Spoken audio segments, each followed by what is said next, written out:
Excellent. It says the recording is now in progress. So I was requesting Vaishnavi, our great Vaishnavi, who has been conducting excellent sessions. I mean, she takes up many topics. It becomes a way to discuss in a informal way about various important things that are close to the hearts of the people, and it's only a way to, regardless of the topic, what's very important is that it becomes a way to increase your confidence to speak in public, to share your views with people, to show that you care. So I'm asking Vaishnavi that we have thousands of people in the read groups, uh, our library. They access a lot. They keep asking for books, and our volunteers, whether it is Nadeem or Vaishnavi or myself or other people, there are a lot of good people, uh, and they are uploading the books. They're sharing with people. All the time requesting people is to take the read group seriously. If you need help, we are always there to help you. Somebody or the other is always sharing goodies with you. But it is your responsibility, guys, to to increase participation in the meetings. Vaishnavi is our uh, daring lead for the library group. And whenever we organize a seminar to help you guys at your request, please make sure that you are participating in them, you are interactive in them. Instead of just Vaishnavi coming up with different topics, I would like the participants, if you're reading any book, if you're if you want to suggest a book, recommend a book, you have to come back and tell us. Let's say Vaishnavi asked me to read a book called Anxiety, right? I will come back in the next meeting or the next to next meeting, and I'll say, "Hey Vaishnavi, do you mind if I share a book summary, some bullet points on the book summary that I've read?" So that becomes a topic, and if few people, uh, maybe Akriti shares something one day, Prem shares something one day, and Vaishnavi can lead the group, Vaishnavi can facilitate it, but I want three or four people already to share something about a good book that you've read. And you can also recommend topics that are close to your heart. The topic can be, hey, what's happening in the job market today? Or hey, uh, whatever topic comes to your mind, talk about it. And Vaishnavi can work with our scheduling team. She can work with Akriti and Prem to schedule the right topic at the right time. But I want to see participation increase in the meetings. If the participation does not increase, we will not be supporting. Again, I'm repeating, we will not be supporting people who are not participating in the meetings. There'll be no responses given to their request by any of the leads, because our leads are making time. They're making time every month, whether it is Vishal, whether it is Ashok, whether it is Rashika Kale, whether it is Bhavika, whether it is Muskan Handa. I mean, whether it is Vijay Kanan, who is supporting us with a lot of good stuff, Nadeem, anybody that you see. Who else did I miss? Prem Sai. I missed. There's so many good people. You have Sai Charan, who has constantly been helping us. We have um, who did I forget? Ruby Gunna. So all these people are really making time. They also work Monday to Friday. Sometimes they have to work Saturdays. In spite of that, regardless of where they are, whether they're in US, whether they're in India, they're always trying to help people in whatever ways they can. And they come with new programs, new things. But I want to see, my name is Arun, by the way, and I want to see the participation increase. If you do not, if you do not show any care for the COE or what we are trying to do to help you guys, then either I'm going to ask you to leave the group, and we're very happy. We want to help sincere, genuine people. If I do not see the in participation in the seminars, either you'll be leaving the groups, or you have to participate in one way or the other. We are all about sharing articles. We are all about sharing our goodies. We are all about sharing ideas on technology, ideas on business. We have, by the way, I forgot Kavya Gupta as well. There's so many. I mean, I'm Sachin has been there. Chintan has been there. There's so many speakers, excellent speakers, and I personally, I'm 52 years old, and I still learn each time Vaishnavi speaks, each time other people speak, and I'm here to. No person is an island in themselves. No person is super smart, and they don't. Everybody needs to learn about new ideas, new technologies, new businesses, new thoughts, and everybody has something to share. So I would like to see that happening from today onwards. I'm going to watch it very, very carefully, and I'm going to start taking strong action on it. So please help us, guys. Please help yourself. Having said that, we have Vaishnavi back again, who seems to have a wonderful topic for today. So, without dealing any further, back to Vaishnavi. Thank you, Arun, for leading this. Hey, Vaishnavi, I have to say one more thing. I'm sorry for. By the way, you look beautiful. What I wanted to say was, today I noticed, see, every once in a while we have people join some of our groups, whether it's a library group, Power BI group, or we have thought, 30 plus groups, 30, 40 plus groups of different kinds. Today, for example, I saw somebody join Masters Data Engineering group, and what they intend to do is our popularity is rising. We are repeating a lot of real stories. We are repeating a lot of success stories.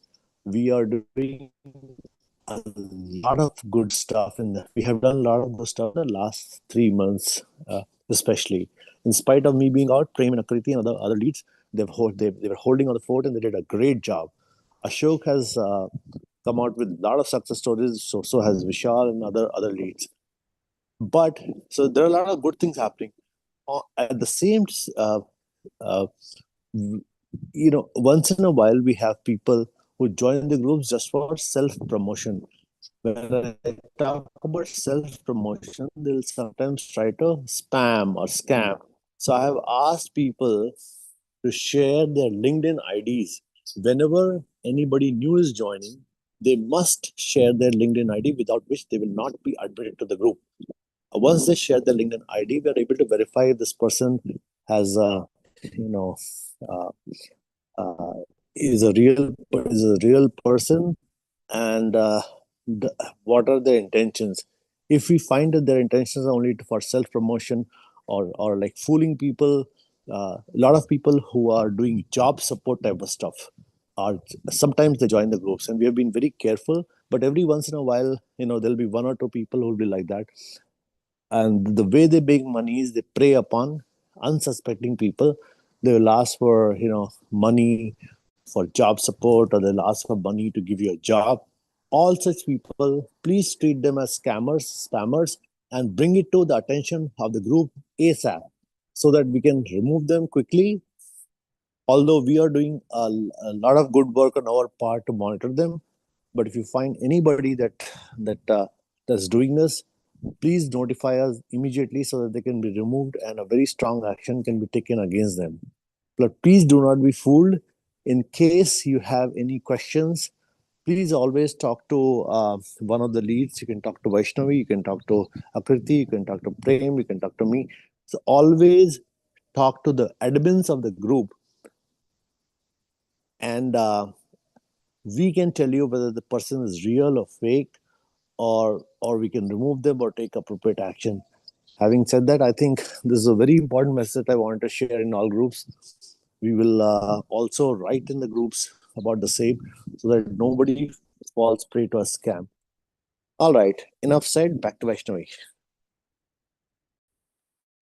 Yeah, thank you, Arun. One thing I want to mention at the start is my Wi-Fi is not stable, so please bear with me this time. Um, Following what Arun had shared, maybe starting next month, we'll focus on one book and start with the chapter, and we'll take time reading it. And then in the following sessions, we'll share each other's views on that, on what we have read. I think that's a great idea, and that is how reading clubs work. I'll try to take that up from next month. So, yeah, happy to be here again after last month's very interactive session, great session I had. I think Abhishek was there, and thank you, Akriti and Prem, for hosting it again. Um, yeah, let's start. So today I'll be talking about multitasking.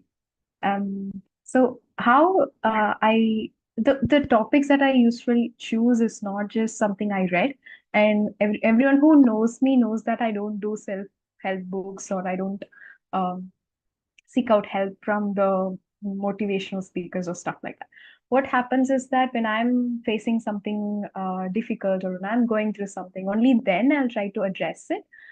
I'll try to figure out what's happening inside my brain, and what could I do to actually address the root cause. Because often, one thing that I've been very self-aware of how I'm feeling, which is great.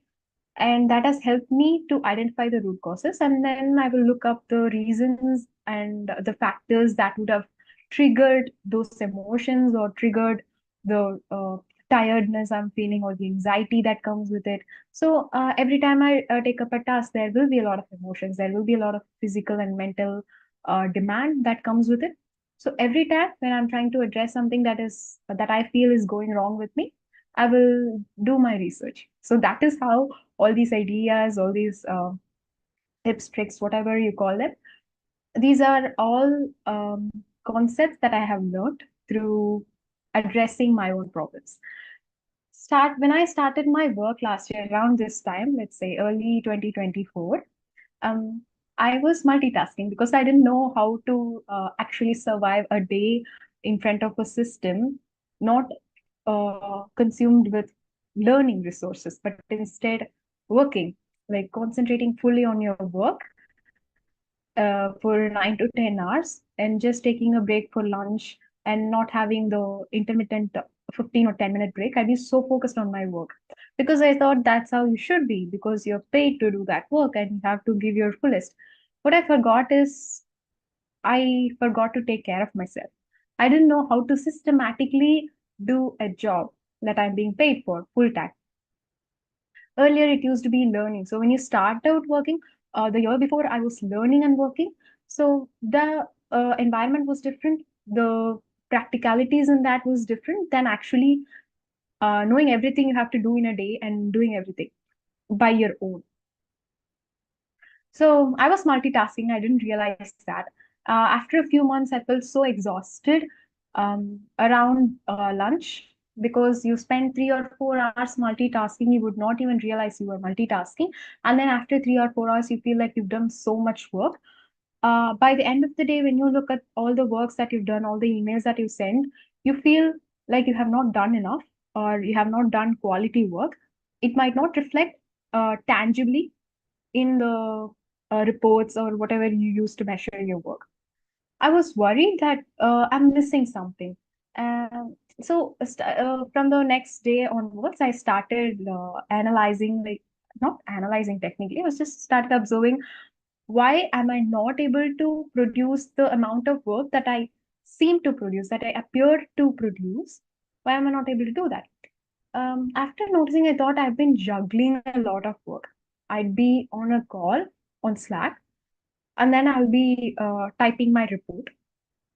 5 minutes later, the call will still be on, and then I'd be answering someone's text, and then I'd switch back to emails.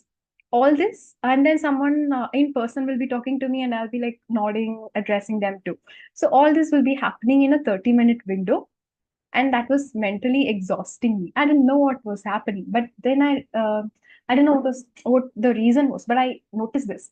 So after I started like looking up online, trying to understand why I'm feeling like this, why am I mentally exhausted when I'm doing a lot of tasks. I knew that I was multitasking, but the idea of multitasking was like productivity boost. That's how it was conceptualized. Like if you're multitasking, it means that you're being productive enough, right? So it didn't occur to me that multitasking was wrong. What I seemed to understand that was that multitasking was good, but I'm doing it in a wrong way. Maybe I'm supposed to organize it or like prioritize in such way that I'm able to multitask, but in a productive way. After looking up online and reading a couple of articles, I it dawned on me that multitasking in itself is a wrong thing. It's not healthy at all. We are not supposed to multitask because what we do when we multitask is we are not taking up a lot of tasks at one time.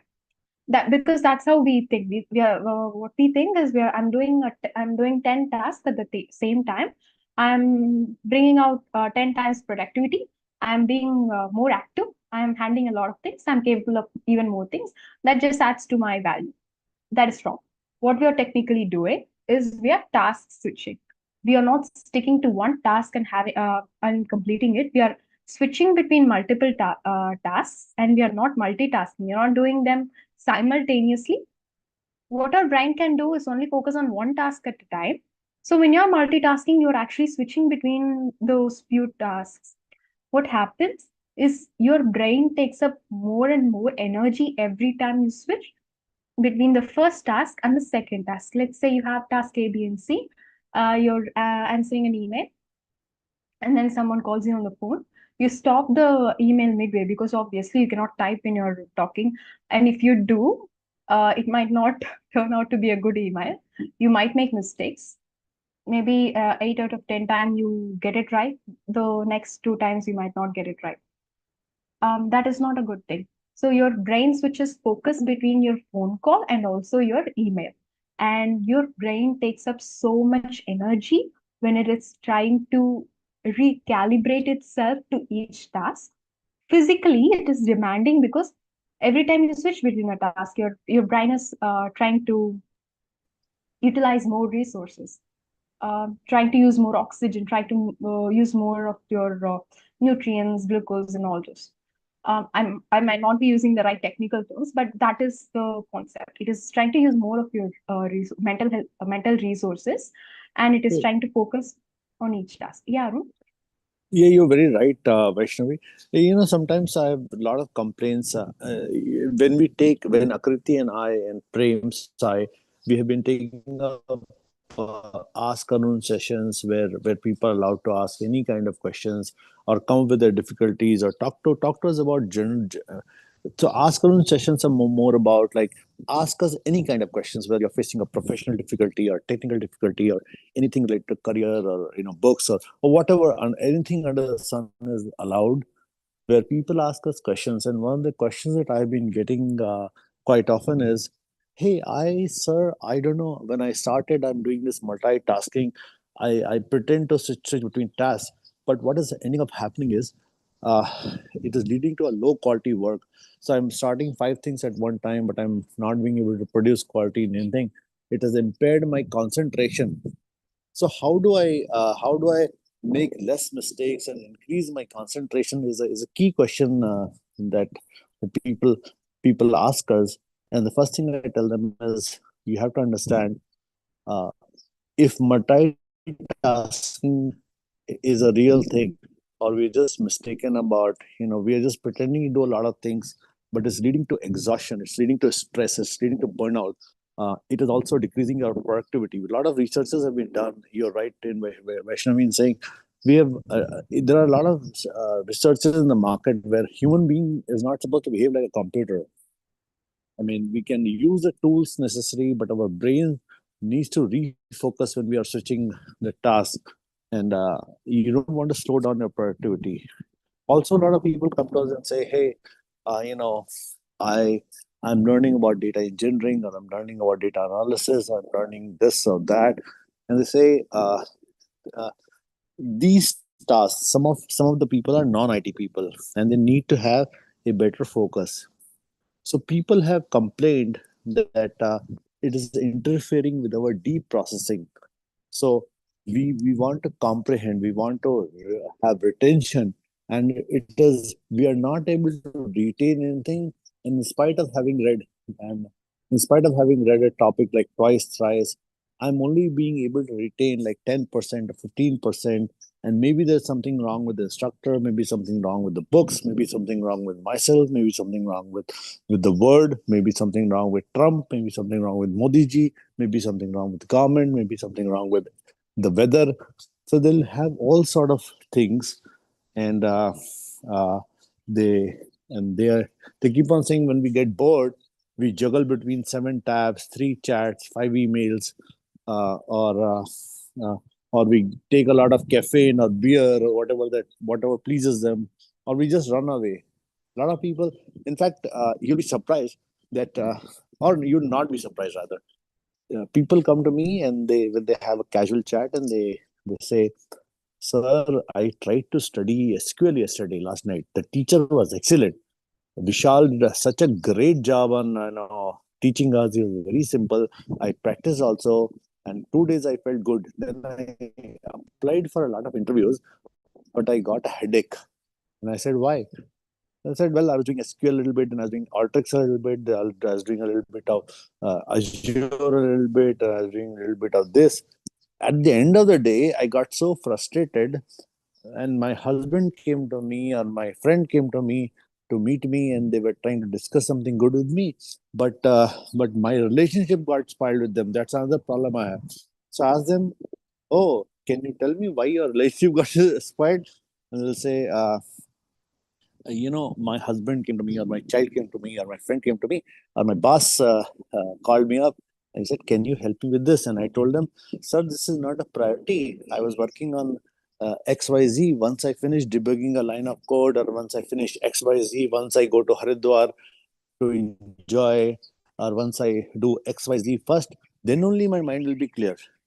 So as a result, what is happening is, they have no focus, they have high stress levels, they have reduced productivity, they have the learning framework is broken, and they have a complete communication breakdown, because nobody uh, will appreciate you saying, "Hey, I'll fix your problem once I do X and Y. Only then can I achieve that."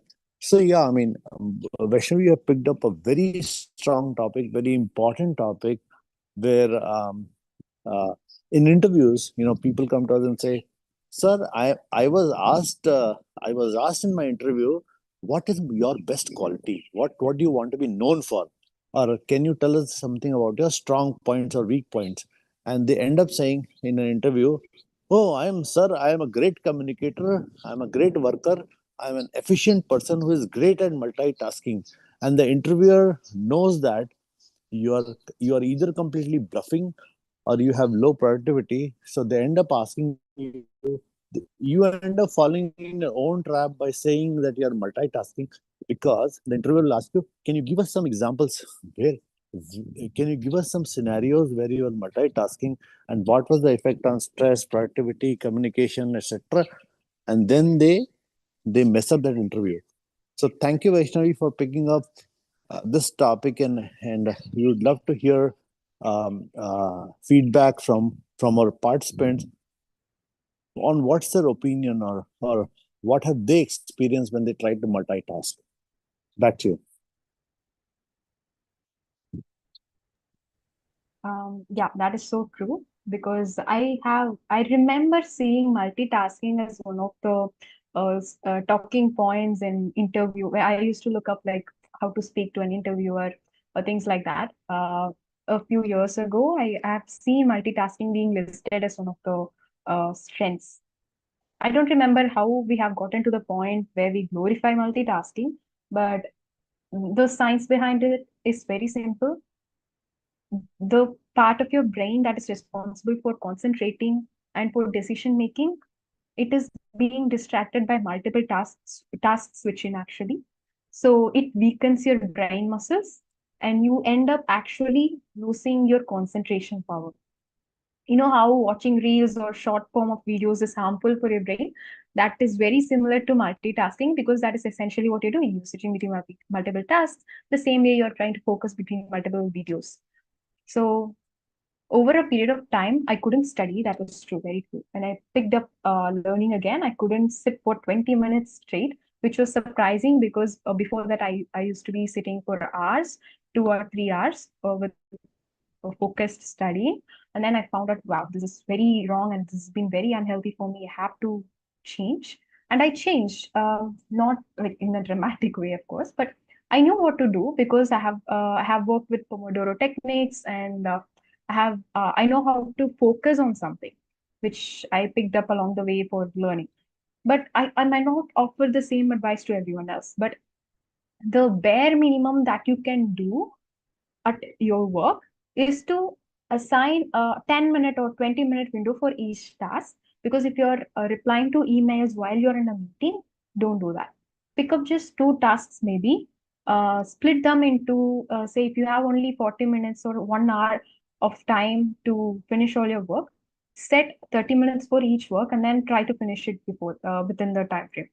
Of course, we all have so many works to pick up and complete by the end of the day.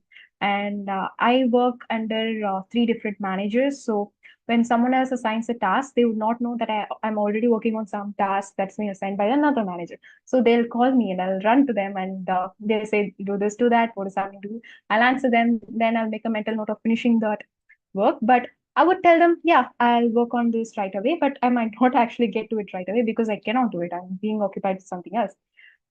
I cannot say no directly to my supervisor or manager or whoever you're working under at work specifically, but I'll make sure to write it down. I don't. I don't trust my memory at all because you're working so hard in your office. You will not be able to remember every single thing. You tend to forget, which is very normal. So I will always make notes in my email tab or somewhere, and then I remember to get back to them. I'll check my notes before an hour before leaving my office. So I know what the works I have taken on, and I know how much time it would take. And if I'm not able, if I know for sure that I'll not be able to complete it something by the end of the day, I will tell them that I'll do this. I'll get this done, but if not today, maybe by tomorrow, because that's how you'll be able to prioritize when you're answerable to someone. These are very simple things that you could incorporate. But remember that every time you multitask, you're actually depleting, you're physically depleting your energy, and your mind is like it's going away. You're weakening your brain. That is something you're actually doing to yourself intentionally. So I wanted to share this. I wanted to bring this to your attention. Don't do this. This is very unhealthy. It not just increases your stress, it has long-term effects. When you go on doing multitasking or picking up so many things at the same time for several months, it has long-term effects. That's Rashni, what I I want. must tell you that I have been during when I was younger. I used to think that I am like a super brain, super smart, super sexy, person who can do 10 things at a time, and I used to feel proud of, glorifying that. Hey, I can do 5 things at one time. I can do 10 things. I can be in Vaishnavi's seminar while thinking about my work, while writing an email, while eating my breakfast, while doing 100 things at one time, and I used to feel great about it. And then slowly, gradually, I realized uh, that maybe sometimes it did work a little bit for myself, but in the longer run, it was not serving me well. So I did one thing: inhale and exhale. I inhaled all the good stuff that was serving me well, and I exhaled everything out my system that was not serving my needs, that was not serving me well in the long run. Because at some point, you have to stop pretending and glorifying multitasking. Vaishnavi, what I wanted to do was, um, there are some people who are not still aware of who you are, and how you have made your own career. You came from a certain background, and you studied on your own. You've done hard work. We have done an interview on you. Some people may not have seen it. And for those guys who haven't seen Vaishnavi's uh, great interview where she talks about herself, her successes, and her failures as well at the same time, please go back, talk to Prem Sai, talk to COE, and hear it again and again. and she's come a long way herself. So Vaishnavi, what I wanted to do was like, can you give us a couple nuggets on your own journey when you were a student, when you became a professional, and you're continuing working, and you're making the time for all these kind of seminars. So just a couple words on that, and then I'll have Prem Sai. Prem Sai is the other genius who can. I just picked him. So I said, Prem Sai, are you here? Because I knew that Prem Sai is able to do some exercise, eat the breakfast. He's an expert on nutrition as well. He does a lot of COE work, so he can get up in the middle of the night and while he's working on a seminar during weekends, he can also write 5 emails.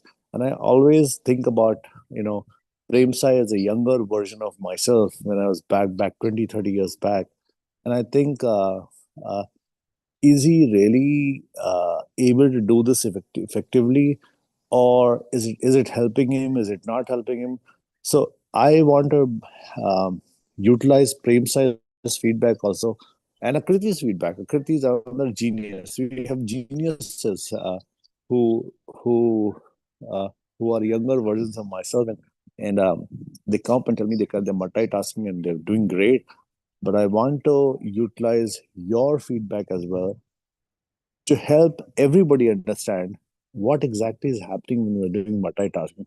So we'll hear a little bit of your personal story, and also allow uh, Prem Sai as one of the case studies, or Akriti as one of the case study, where they can talk a little bit about what they have realized or what they're working on. How are they overcoming this problem, multitasking and being effective? Yeah, I don't know, of course. Talking about myself, okay. I'll keep it simple, short. Um, Basically, I was not Vaishnavi, you or the way. And Vaishnavi, you know that the reason you and I and the COE knows very well the reason why we started these communication sessions in the garb of talking about reading and learning. We are trying to, from our heart, from the bottoms of our heart, we are trying to help people communicate better.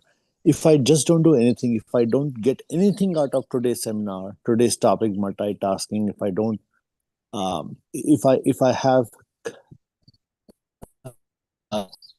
the very basic learning from your seminar today, it's about how you speak. Because Vaishnavi, you are one of the people who uses communication very effectively, whether you're a part of a seminar or whether you're talking about your story, whether you are appearing for interviews. I think you have all signs of great success in the future, and you've started off very well in the way you have come in very life. It's something to be proud of. We at the COE are very proud of you, Vaishnavi. So, which is why I, I again encourage a lot of people to join these seminars. At least learn how to speak in front of people, how to share your views effectively, how to answer questions. Because just Vaishnavi had planned for a seminar. Suddenly, when Arun comes, or when Prem Sai comes, or when Kriti comes, and they're trying to ask all sort of difficult questions. There are members of the audience uh, who are from different backgrounds. They'll be asking a lot of difficult questions or easy questions. They'll be sharing their views, and you have to understand how to handle an audience. Because regardless of whether you're in a webinar or in an interview, we want to give you the COE wants to give you practical advices, practical, so that you can reflect upon where you are going right or excellent, and where are the things where you can become better. Which is why I keep I will in the future webinars I'm going to make sure that there's a lot of interaction between the crowd, so that this does not sound like a motivation seminar for half an hour where you just learn about some topic, feel good, and then go back to sleep or go back to your multitasking. So okay, back to it. Mm, yeah. So I, we were on your story, Vaishnavi. yeah, but I also have a question from Sudhir here. Wow. Mm, Okay. what are the few other ways to be efficient without overburning? Heard 30-minute windows. Yeah, so 30-minute windows is what the bare minimum amount of time I'm asking you to give for a particular task. If you're sending out emails, take 30 minutes to read the emails, send all the pending emails and work. And then if you have a Zoom call, just focus on the Zoom call and set apart time, the minimum of 30 minutes for each task so that you do not burn out yourself. That's what I was trying to clarify earlier. Correct. And I use the word mindfulness. Whatever is it that you're doing, be in the present. Don't think about the past or in the future. So, for example, when I'm attending Vaishnavi's webinar, I have closed my mind to all the distractions possible, and there is nobody here. It's just me and Vaishnavi. I'm listening to Vaishnavi. I'm trying to understand what this person is saying. And Sudhir is asking, I think another question. He says, "Hey, how do you handle three managers?" And they say minus priority.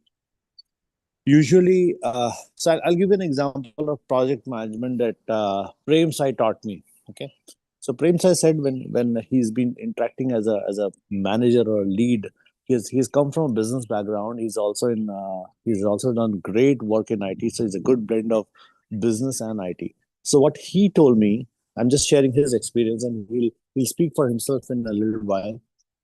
So what he does is whenever you have three sponsors or three different managers on a project or on a couple of projects, you always have a meeting upfront with the sponsor or the manager in a practical situation where it's either about the scope, it's either about time, it's just about money or the budget. So let's say there are three different topics and everybody says my job is priority. I want you to take all my requirements and do them first. So typically whenever we talk about projects as an example, they are they are you have to negotiate uh, with each one of them. You sit down with each one of them and decide um, what based upon certain parameters. So every organization has some parameters when you take a project. Either it's a customer facing project or it's a non customer facing project. You have either good amount of money or you don't have good amount of money. You either have to do it because it's a regulatory project or a non regulatory project. The project has a timing deadline or a cost constraint. So you have to list down all the constraints and then go back to the managers and say, based upon you have a meeting with each one of the managers, a one-on-one initially, and if needed, you have to have all three of them in a room and say, hey, given the time and the cost constraints or the quality constraints or the scope constraints, here is what I think we can accomplish. So I can dedicate X amount of time to this thing, Y amount of time to the other thing. Let's sit down and work together. Let's think about a compromise formula where we are um, uh, so that at least everybody is very clear on what we're trying to accomplish. Uh, and then based upon the every see if there are 20 projects in an organization that are going on, not every project has a priority one. So if you are, let's say, a project manager, right, there are multiple other managers in the same organization. So in this particular case, in this particular example, I would see a project manager can go to his sponsor or executive sponsor, uh, or the other thing is that you can go to somebody will have the title of a program manager or a portfolio manager. So you go to this person and say, sir, I have been assigned to this particular work, this particular effort. Can you share with me if I am working on, let's say I said there are 20 projects and you are going to the portfolio manager and saying, in the from a priority perspective, from an execution perspective, can you tell me where does my project fall on the basis of priority? So let's say your project is priority one. If your project is priority one, most of the managers have to fall in line and treat that particular project as a priority.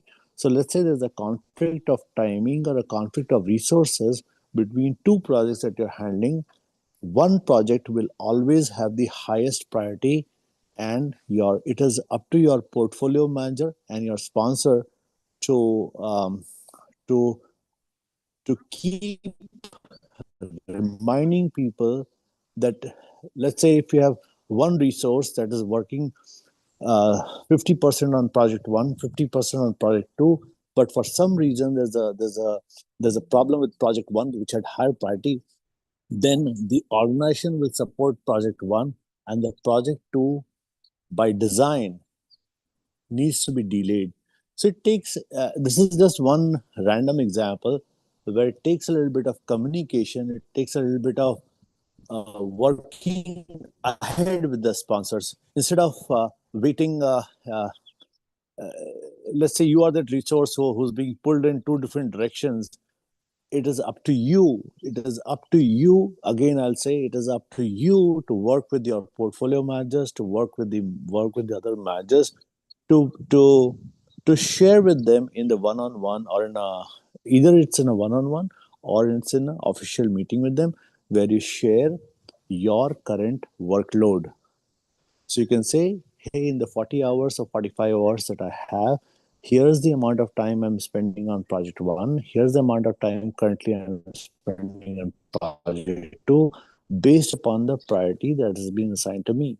If you feel that I need to change the ratio to 70/30 or 60/40, you let me know, and I will continue to be honest with you on how much time is it taking, and I will also be open and honest with you if we are going to need another resource to help me, or there's some mentoring needed for another resource, because I love to be an Einstein on more than one project, but there is only so many hours during the day, and I would like to do quality work for the organization. So I would want you to assign clear priorities for me so that I can perform my best. And usually, if you are upfront, if you're open, and if you spend good amount of time in communicating upfront, you have to tie a nuptial knot with the sponsors. What does that mean? Prior to beginning your role, just don't take a lot of work just because you're insecure or afraid the job is going to go away. If you're upfront, and if you communicate with people honestly and clearly and in an effective way, like Vaishnavi, if you communicate to them in an effective way, usually people will understand. Usually people will try to remove the roadblocks from your way, and that's how it works. That's how you keep more than one manager happy. And whenever you're working with multiple managers or multiple directors or multiple VPs, uh, usually not everyone, not every project has a priority one, regardless of whether you're working for um, uh, uh, whatever type of an organization you're working on. Not everything can be number one, right? So when Vaishnavi is delivering this seminar today, right now, right this minute, what's her priority? To deliver this thing well, to help you understand. Now, if she keeps saying about, oh, but I promised my dad to do something in the next 5 minutes, but I promised to, uh, promise to go out with my friend. Obviously, those, her father and her friend and her people, those are also priorities. But prior to choosing to deliver the seminar today, Vaishnavi would have negotiated with them ahead of time, saying, Dad, I would love to help you, or from my dear friend, I would love to go out with you, or Prem, I would love to schedule another meeting with you, but I'll be glad to do so as soon as I complete this one priority assigned to me. Now, if you disagree, now Arun or Prem or dad or friend, if you disagree with one of the priorities, let me share with you my list of things that I have currently going on. I'd be very happy since you are my supervisor. You know, or you are my the go-to person. Please help reallocate my time, or please help reallocate, please help reassign the priorities to me, so that out of the 8 or 9 hours I have today, I'll be focusing on the highest priority first, followed by the second one, followed by the third one, and I will be happy to report back to you, saying if I'm facing any challenges, and I will come up with the solutions that I want to share with you. So I hope this example makes some sense, and you can give credit to Prem Sai for sharing this in this, because he had shared this in one of the calls with one of the participants, and I thought that it would be interesting to answer your question like that. Okay, Siri?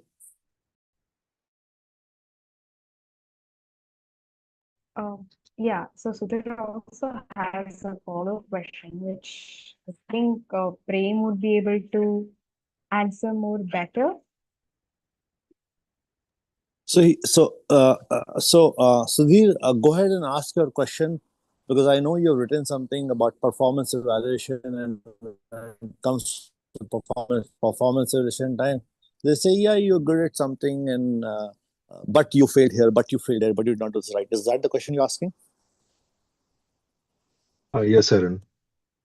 They Exactly. say that So even in though the I reach the timelines by rescheduling whatever our priorities, right?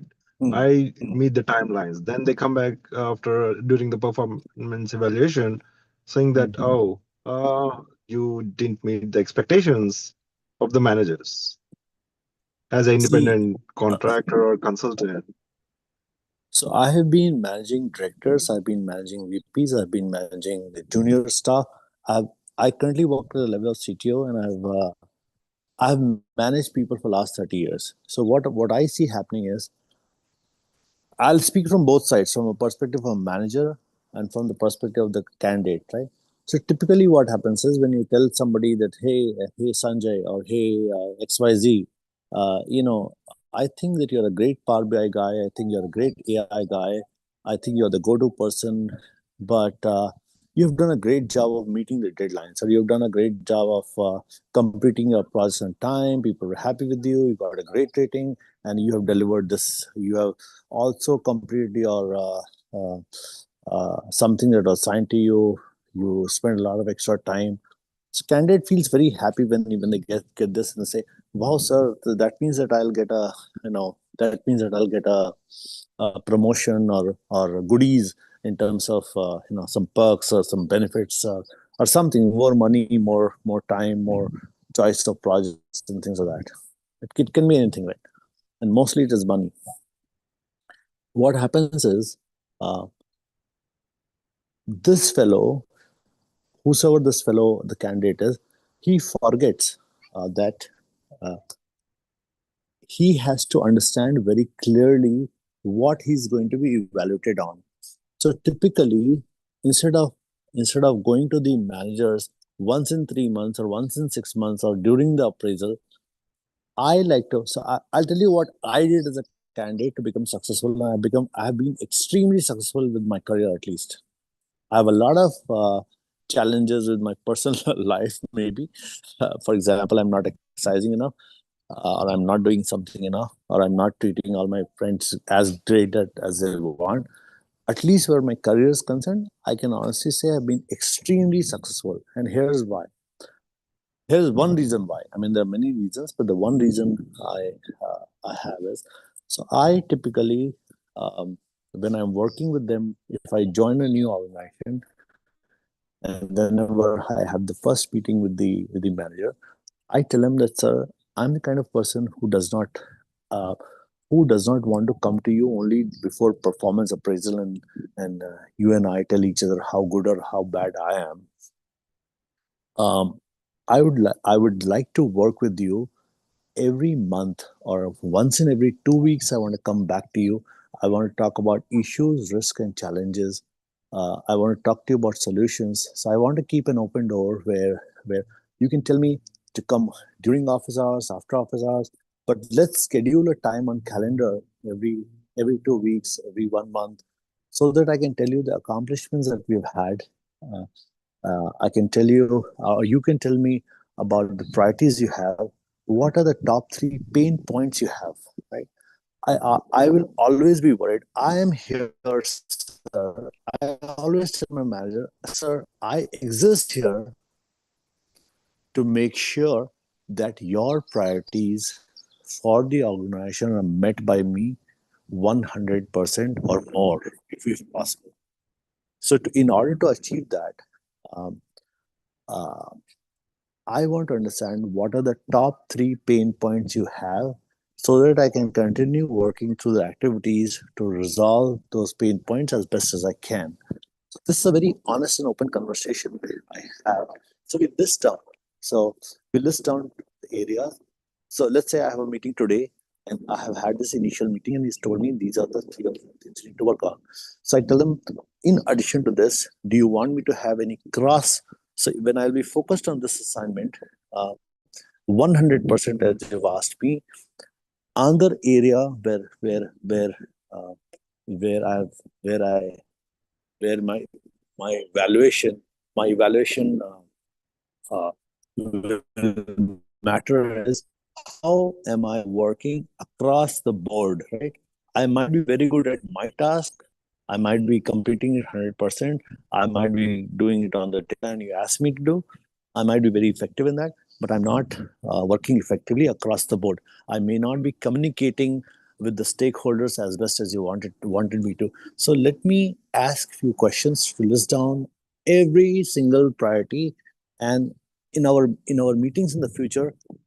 So the next time I have a meeting with him, I say, uh, I have a one-on-one meeting sheet in which I have written down, sir, during our last meeting, you had asked me to focus on A, B, and C. Here is what I've done on A. Here's what I've done on B. Here's what I've done on C.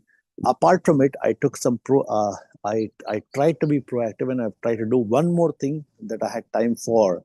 I made time for it on a Saturday, Sunday, whatever the time frame is. So I share that with them.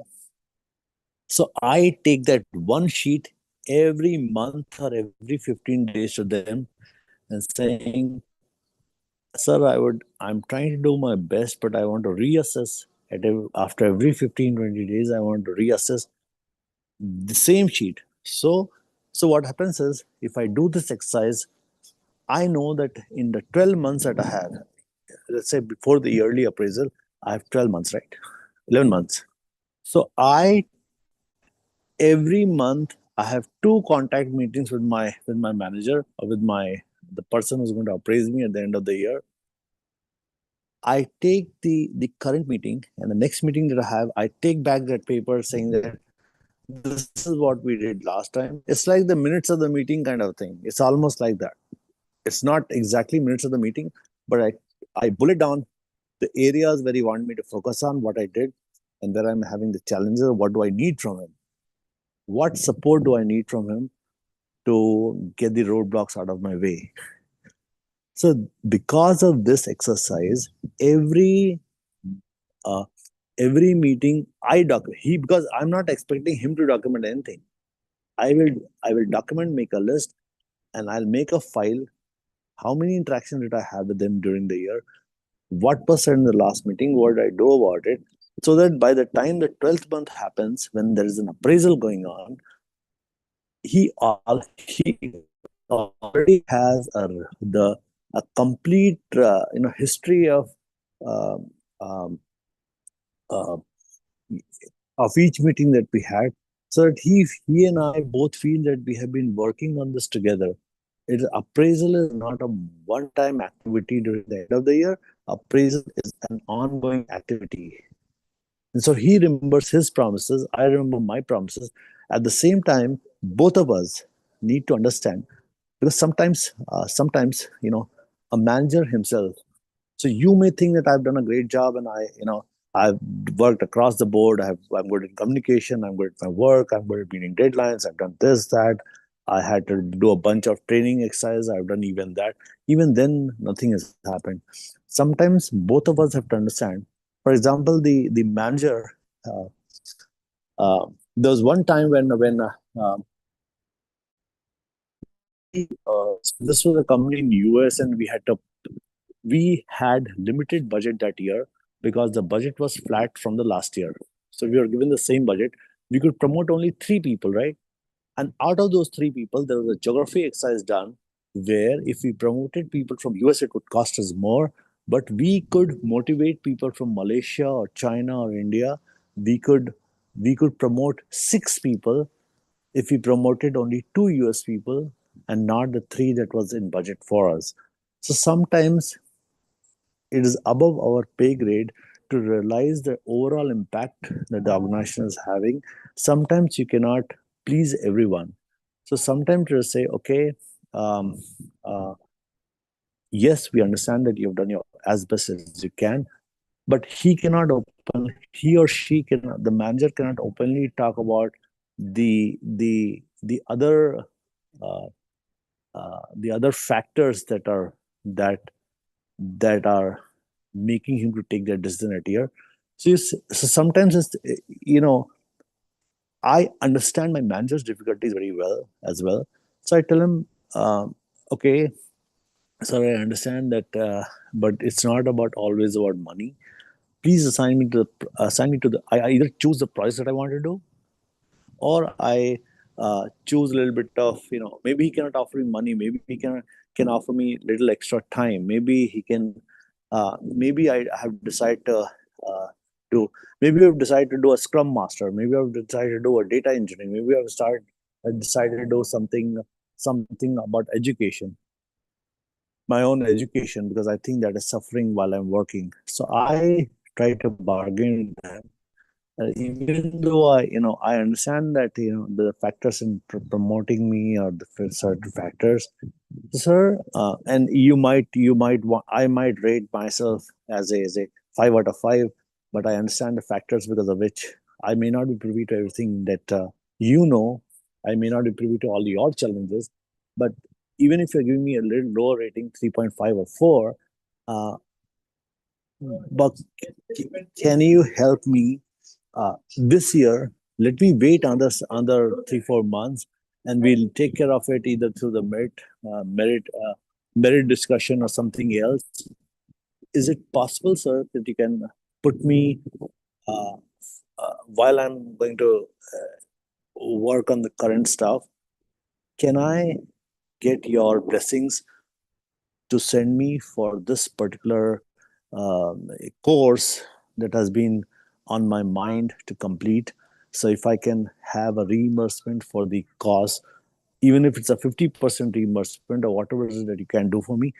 Usually if you are sympathetic, sorry, not sympathetic, I'm not finding the right word. If you're usually uh, showing to him or her that you understand their challenges as well, it usually works out very well in the long run. And this, because of doing such an exercise, he keeps you as one of the top priorities the next time it comes to his desk, because people are human beings.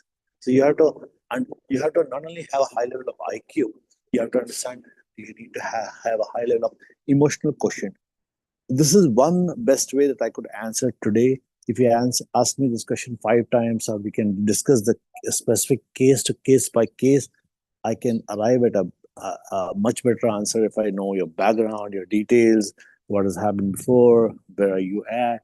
So we can have a deep one-on-one discussion. But in a seminar, I can offer you this kind of a generic advice.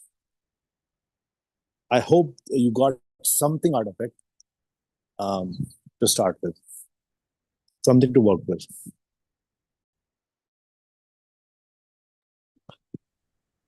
Okay, thanks, Sudhir. Yes, Back yes, to Arun. Vash. Thank you. So I did back to put my comments. Yeah, thank you. Vaishnav. And Sudhir, usually I've noticed that only 1 out of 10 people actually do this exercise.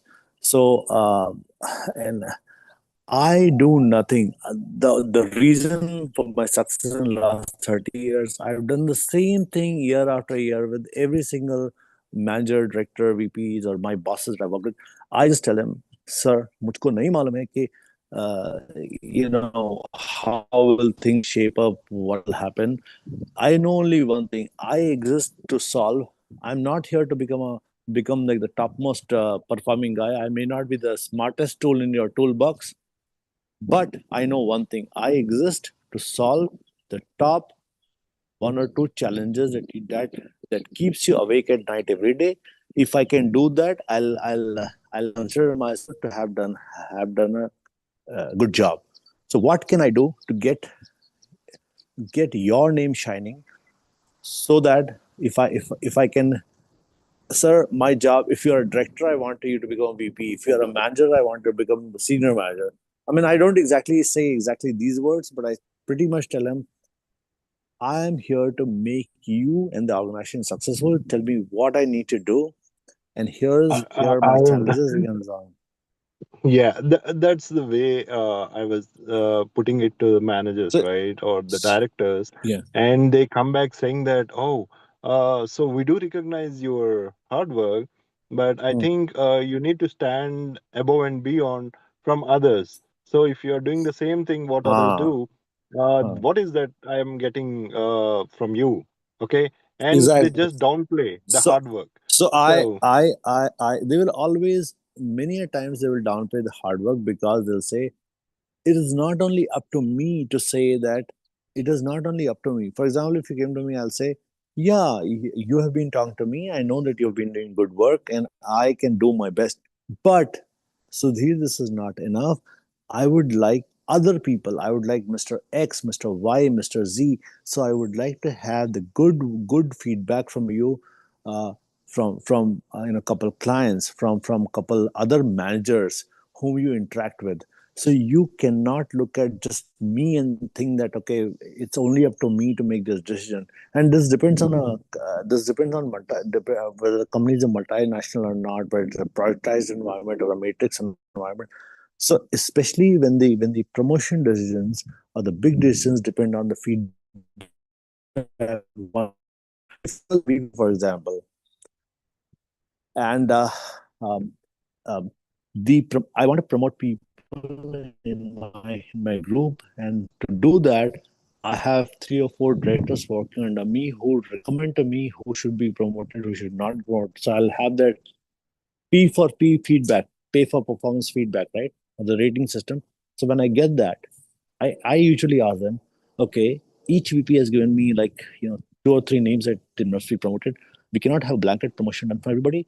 So let us so all the directors must sit together with me and discuss case to case basis on why do you think this person needs to be promoted, or is everybody number one, or there are some number ones or number twos, right? Whether the performance exceeds the expectations or the expectations exceed the performance. So we have a lot of discussions around this pay for performance, and we figure out what needs to be done. Usually, when it becomes more than one or two people that are on the same thing, the person that makes it a little further is the person who has not only kept his immediate boss happy, but he has looked across the board on. For example, I'll tell you another fun story. This is a real life story where we asked one of the senior project managers in this case, can you tell me what all projects you worked on this year, and who do you spend most time with, right?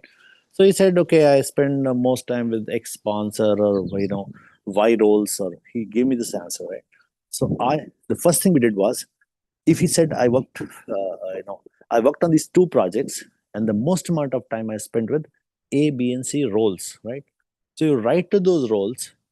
There's an anonymous feedback that goes to those people through HR or through whatever, and we say we would like to know about uh, how some feedback on this person. So you will realize that although your perception has been that, oh, I've done a great job and my BA was happy with me, my PM was happy with me, my so and so sponsor was happy with me, my this was happy with me, but you try to balance all the good work by some of the feedback that you're getting. Maybe you're great in your job, but you're being arrogant, or you thought that uh, there's a particular person whom you do not get along well with. So you can be a solo hero who has always done great, but you have ruffled the feathers of one or two people each single time you've interacted with them. So you have to take the overall feedback with a pinch of salt. And sometimes those are the factors that can differentiate between candidate A and candidate B. So, like I said, I mean, we can go into the specifics offline, and we can discuss a lot of finer nuances. But if you, in general, what I can say is if you follow some of the basic, some of the generic principles, then there are no guarantees, but there are some probabilities. You can increase your chances of making it great in that organization. And after couple repeated tries, after couple repeated actions, if you are not able to, if you are in the right and you still feel that you're undervalued, then everybody has a choice to to create their new future, right, at the right time. So I will Yes, leave sir. it at that Yeah. for now. Yeah, I'll leave it at that now. But I hope I've given you something. I mean, if not a perfect answer, because perfect answer can No, come it only certainly from. gave me a new dimension to think about it. So, yeah, this is a great discussion, actually. Thank you. Alrighty.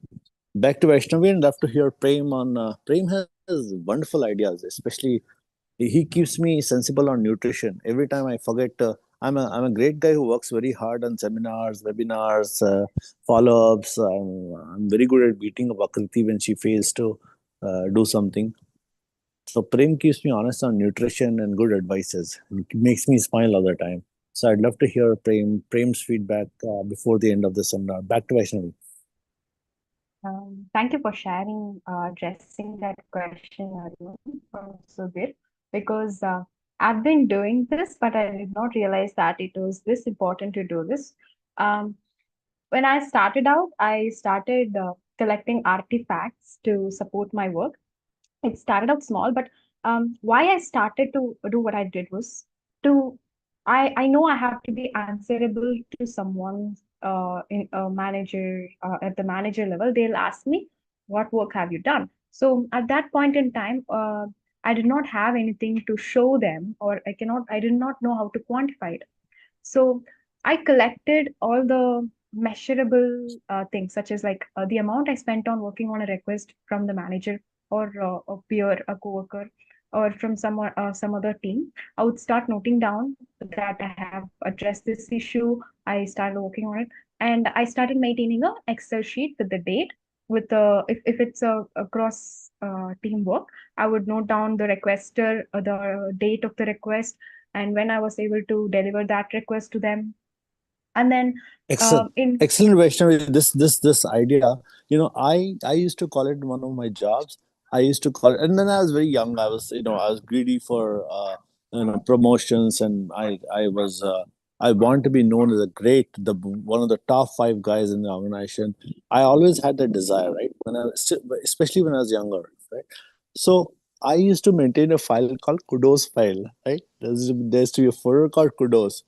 So whatever if let's say somebody appreciated some work on the project, instead of trying to find everything during the time of my appraisal and trying to figure out what are the good or bad things I did, I made sure that I'm keeping a record, just like yourself.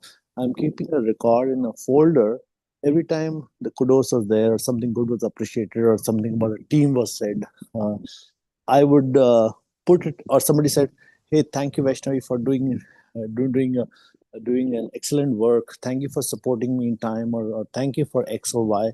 I would even have those kind of things, or the other activities, like if I'm organizing a social event which helped somebody, if I'm organizing a webinar or I delivered something, I would keep all those in a file, and those kind of things really, really help me in the end. And I would always go back to the managers in my one-on-one. I would understand that I have, let's say, 12 contact points with my seniors in the next 12 months. I will get only 12 or 24 contact points with them, and I have 24 opportunities to impress them. I have 24 opportunities to talk about myself honestly. and 24 opportunities to understand what their expectations are, where I'm falling behind or where I'm doing well.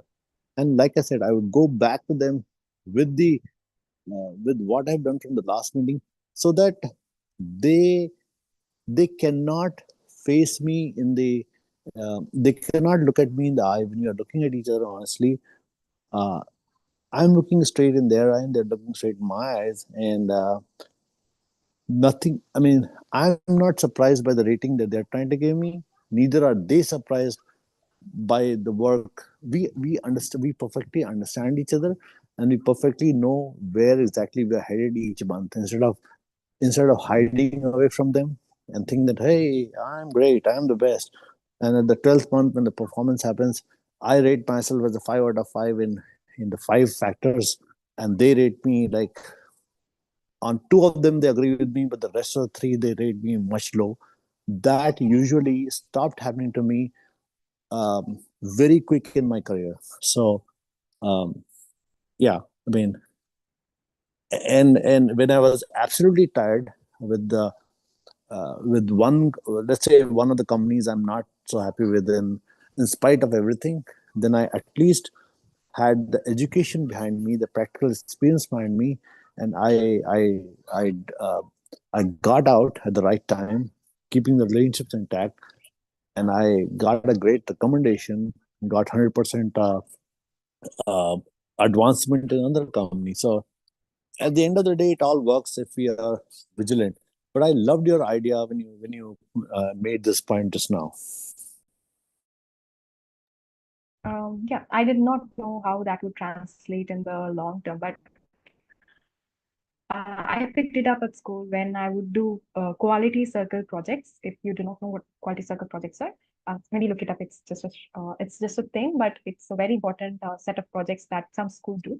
I was fortunate enough to be part of it, where we'll have tangible and intangible outcomes measured by data. So I was part of that, and I think it was where I picked up this habit of noting down all the tangible metrics. And to measure my quality of work, I would measure the time spent on request. I would measure the days working on request. So anything that I can put into numbers so that I can present it to someone, and someone asks, "What did you do this quarter, or what did you do this year?" I made sure that I have an answer and that I was able to quantify my work in whatever way possible, so that even for myself, I know that I'm doing something. So after hearing you talk about it, I think it's a very great thing that I started earlier. Yeah, thank you for sharing that, Arun.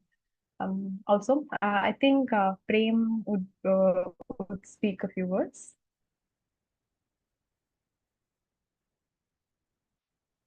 Prem, are you there?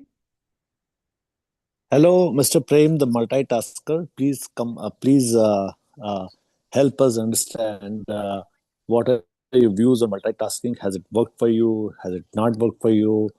What kind of feedback do you have on this topic?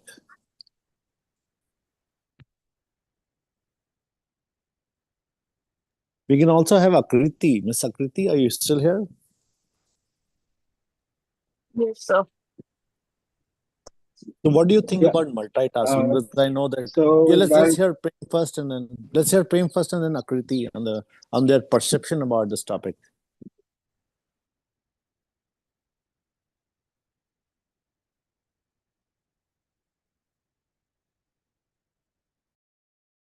Yes, Prem sir.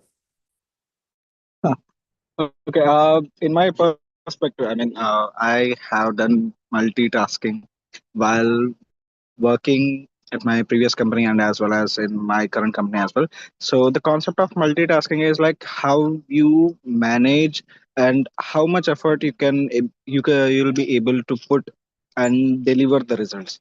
So it's not like just participating, or it's not like just performing the task. It's also about delivering the results equivalently. If someone is unable to deliver the results while performing or while handling multiple tasks, so the whole what we can say, yeah, the core result of the multitasking would be nothing, it would be void. So instead of like just to perform multiple tasks or just for the sake of it.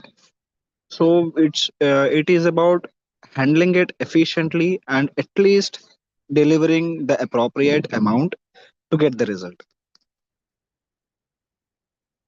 So that's what I believe.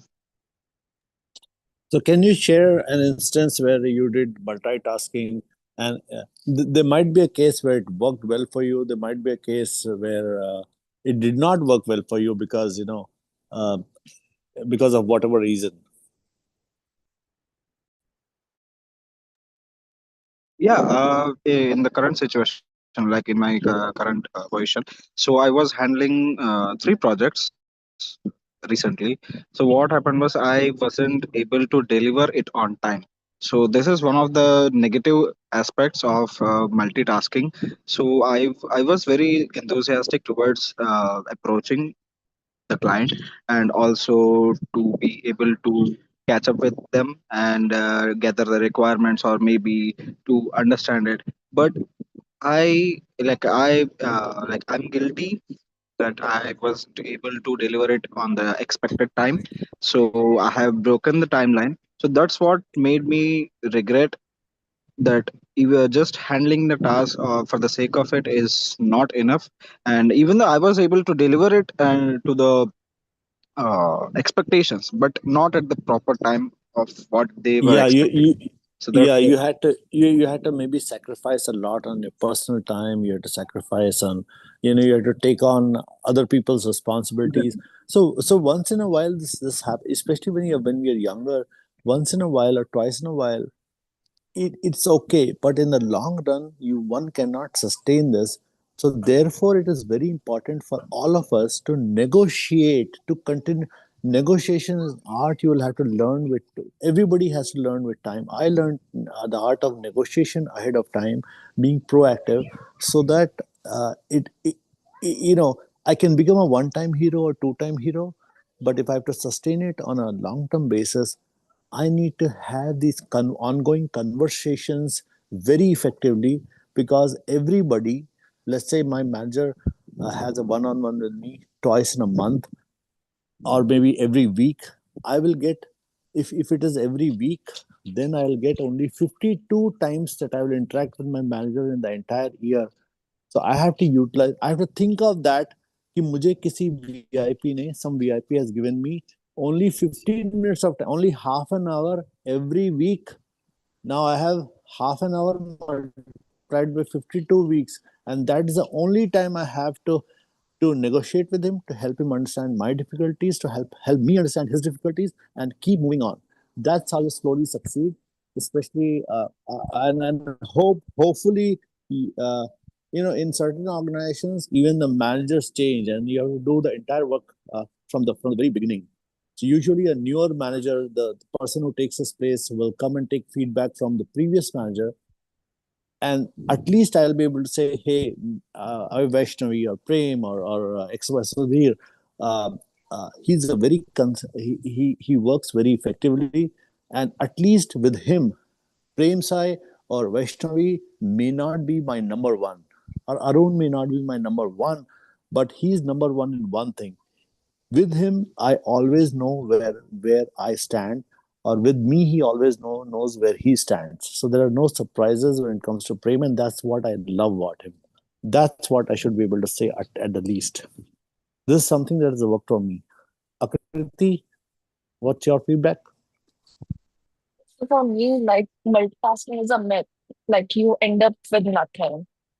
And I will explain this with the example. Like a few years back when I was learning Orbit's Power AI and SQL, I was like preparing them all together, and I found that uh, I was empty-handed over there. So it's better to to take a break and divide the task.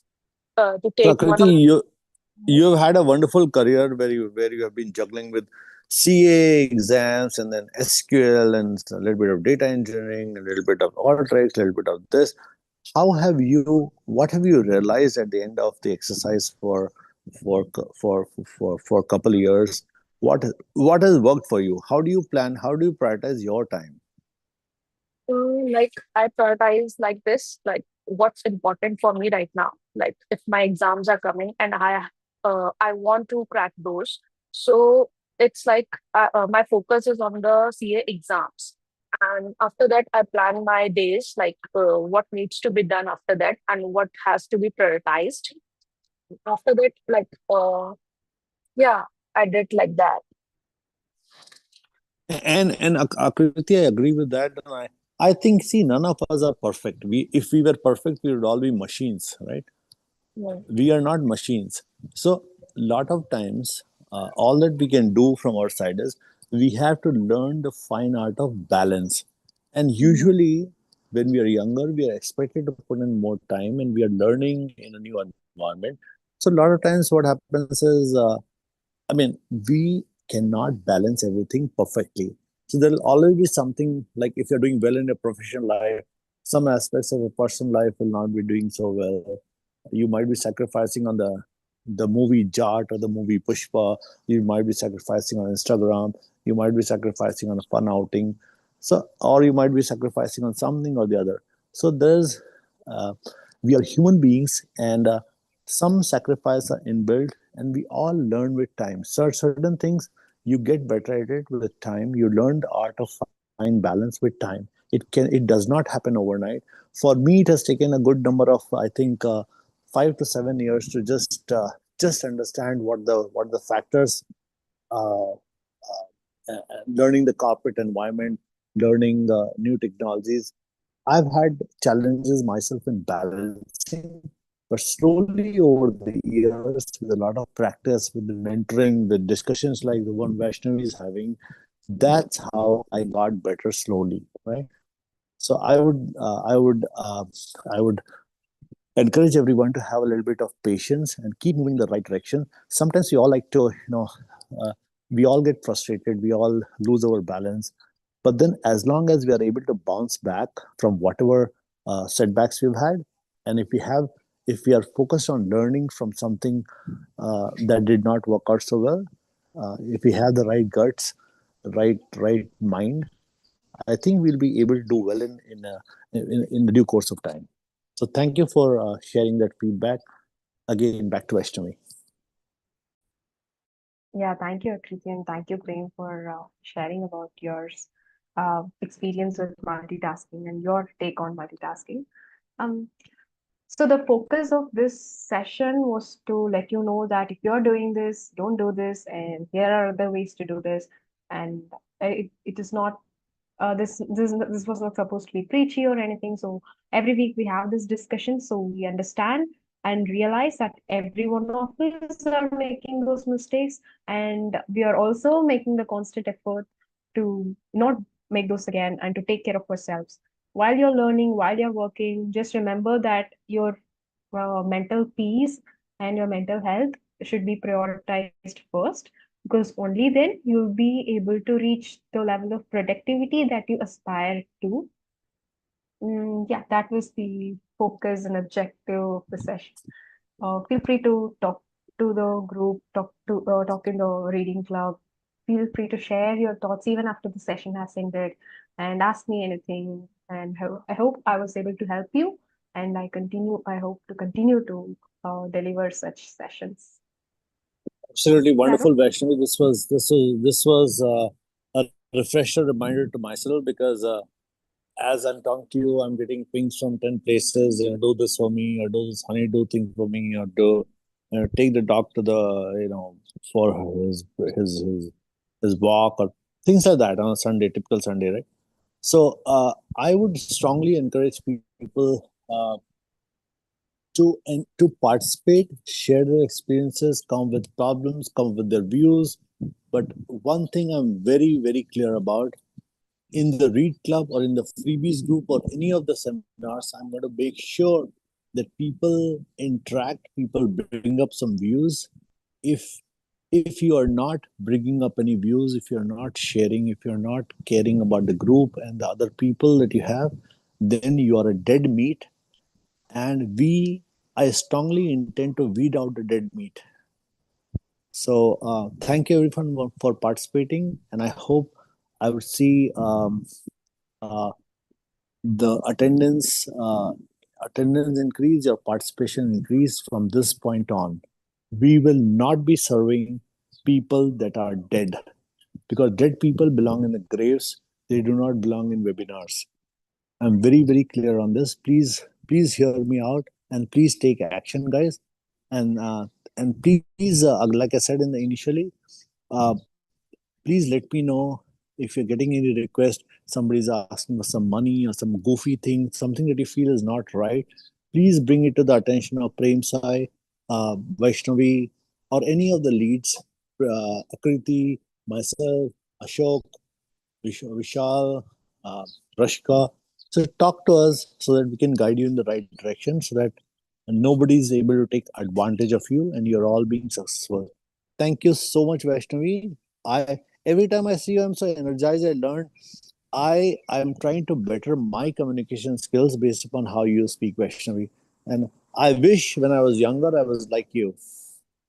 You're Oh, smart. that's really You're flattering. Thank you. yeah. Seriously. But thank you so much for doing this, Vaishnavi. And